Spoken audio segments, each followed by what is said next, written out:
아침, 점심, 저녁 우리의 침샘을 자극하는 수많은 음식의 향연들. 밥 잘 먹는 대한민국의 식지 않은 이 친구는 왜 나오는 거예요? 이 친구는 왜 나오는 거예요? 먹방에도 규제가 생기면 어떨까요? 심야 식당 문을 엽니다. 제 매니저거든요. 저희 벌써 1주년 됐어요. 그래요? 네, 저희 작년 7월 달에 아, 그런가요? 그래요? 그럼 첫 녹화하고. 이게 새요? 아니, 뭐 오랜만에 이제 스타를 한번 보는데. 새긴 새죠.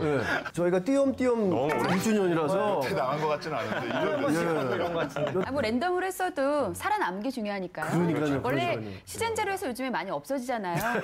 저희는 랜덤제로 랜덤제. 편하게 돼서 너무 새로 감사하게 뭐 생각합니다. 연예가 중에서 도입했어요 랜덤제.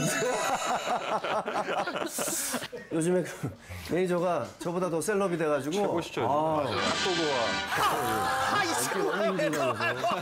저는 아직 셀럽이에요. 그 핫도그랑 초콜릿 아직도 못 먹었어요. 지금 품절 대란이라고 하죠. 완전 품절. 정말 그런데 난리죠. 군침이라는 먹방들이 굉장히 많잖아요. 그런데 난리죠. 먹방 규제라는 단어를 들었어요. 최근 보건복지부가 정부 차원의 비만관리 종합 대책을 내놨는데 세부 사항에 이런 게 있었어요. 폭식 조작 미디어, 광고에 대한 가이드라인을 개발하고 모니터링 체계도 구축할 계획이다. 단 2줄에 불과하지만 어떤 식으로 봤을 때는 이 먹방을 규제하기 위한 게 아니냐 라면서 논란을 빚게 된 거죠. 좀 예민해요. 우리 지금 댓글러들이 많이 움직이고 있어요. 지금 그래서 제가 반응을 한번 찾아봤거든요. 뭐 하다 별걸 다 간섭하네. 이분 화나셨어요. 그리고 밥 한 끼라도 사주고 말을 하던지 어이가 없네. 이분 화나셨어요. 지금 안 사주긴 안 사줬죠. 두 분이 화가 나셨고 그리고 이제 밥 많이 먹는 것도 죄냐? 라고 이분도 발끈하셨죠. 그럴 거면 누진세나 없애라 뭐 이런 얘기도 저는 제가 달았어요. 그럴만 합니다. 자, 오늘의 주제 밥 잘 먹는 대한민국의 먹방 신드롬.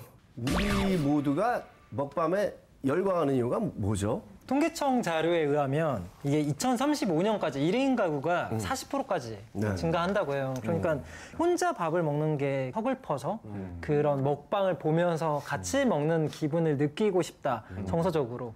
그런 얘기를 하는 친구들이 있더라고요. 그러니까 지금 말씀하신 것처럼 먹방의 본질적인 이 이유는 정서적인 허기 같아요.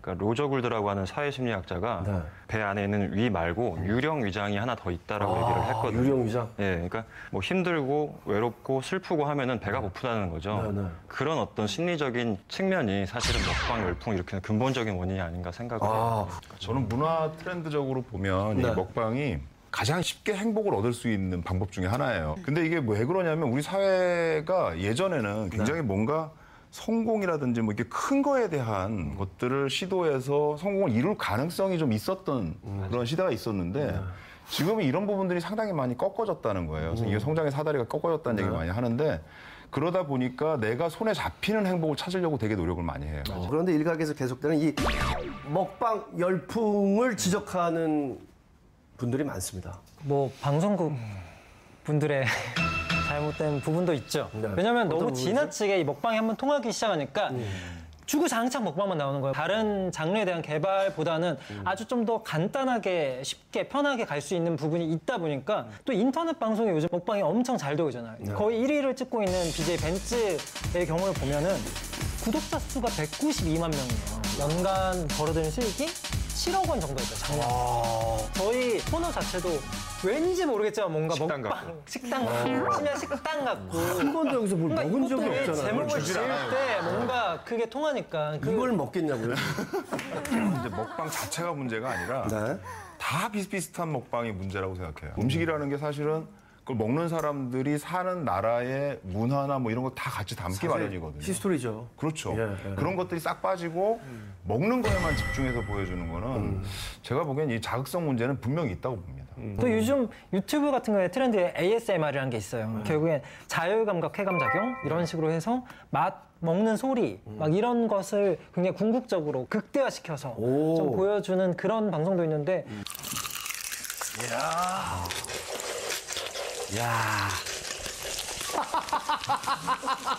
와, 진짜 먹고 싶다. 개인 같지?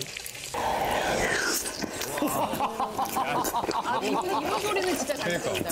소리 약간 더 맛있게 내는 것 같은데? 참 희미하네요, 진짜. 진짜 맛있는 소리. 아이디어도 대단하네요. 정말 저 새로운 먹방이네요. 그죠. 새로운 것 같다는 생각이 들어요. 제가 이렇게 살아오면서 처음에는 먹는 거, 나중에 조금 커서는 이렇게 보기도 좋은 거. 네. 이제는 귀로 들었을 때도 좋은 거. 와. 이게 먹방의 힘이에요. 그러니까 원래 ASMR이 원래는 상당히 명상적인 차원에서 많이 했었던 거거든요. 뭐 물소리, 자연의 소리 이런 거 들으면서 소리, 그런 거 들으면 좀 마음이 편안해지고 이런 거거든요. 근데 여기서 쓰는 ASMR은 그게 아니고 굉장히 자극적인 부분들이에요. 그러니까 욕망을 끄집어내는 쪽이거든요. 그러면 이게 좀 우스운 얘기로 들릴 수도 있는데 뭐 어떤 가이드라인 같은 게 있어야 되는 건가요, 그럼? 굉장히 자극적인 콘텐츠는 분명하거든요. 그리고 자극적인 콘텐츠가 잘 팔렸을 경우에 더 자극적인 콘텐츠를 더 양산하려고 할 거란 말이에요.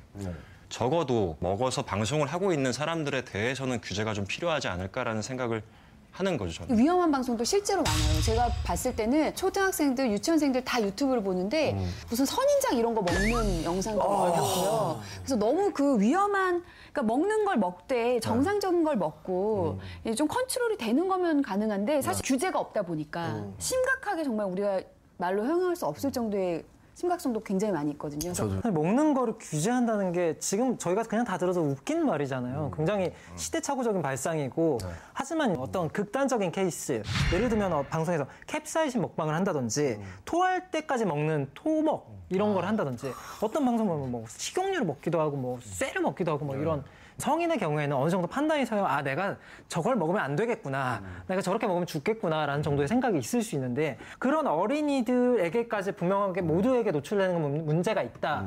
그러니까 비만이 국가적인 굉장히 위기를 만들 수 있다고 생각하는 거예요. 차라리 그 비용을 들일 바에는 뭔가 규정을 내서 아예 사전에 저걸 차단하겠다 이런 노력들을 하는 거죠. 그리고 가장 큰 건 뭐냐면 나온다고 하더라도 이거 누구 기준에 맞출 거예요. 그렇죠. 단순하게 이제 말씀드리면 사실 먹을 사람은요 안 봐도 먹고요 안 먹을 사람은 안 먹습니다. 뭐 이영자 씨 같은 경우는 뭐 전에는 안 드셨다가 지금 먹방이 열풍하면서 드신 게 아니잖아요. 예를 들어서 전혀 그런 상 무관하다고 생각해요. 네. 허영만 선생님의 그 식객을 보면은 음식은 어머니와의 추억과 동일하잖아요. 엄마가 나를 업고 만들어줬던 도시락 뭐 이런 것들. 그 최불안 선생님 나오시는 거 한국인의 밥상 뭐 그런 정서적인 걸 건드리는 그게 거죠. 참 희한한 게 오래 방송을 하셔서요. 최불안 선생님이 나와서 이렇게 내레이션만 하셔도 목소리만 들어도 ASMR처럼 침이 고여요, 진짜로 보면서. 여름 보양에 좋다는 산채로 다양한 요리를 즐긴다. 네, 정겨워요.